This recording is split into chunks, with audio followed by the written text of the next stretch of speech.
On September 18, 2022, this place endured a series of earthquakes that shook the entire country.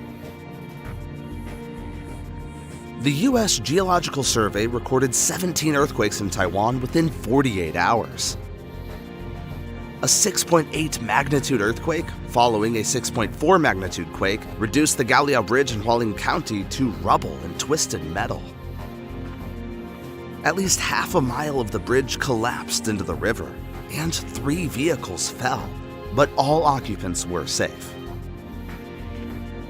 The strong tremors broke the bridge into segments, while the road's surface remained mostly intact. The earthquake left hundreds of people stranded in the town.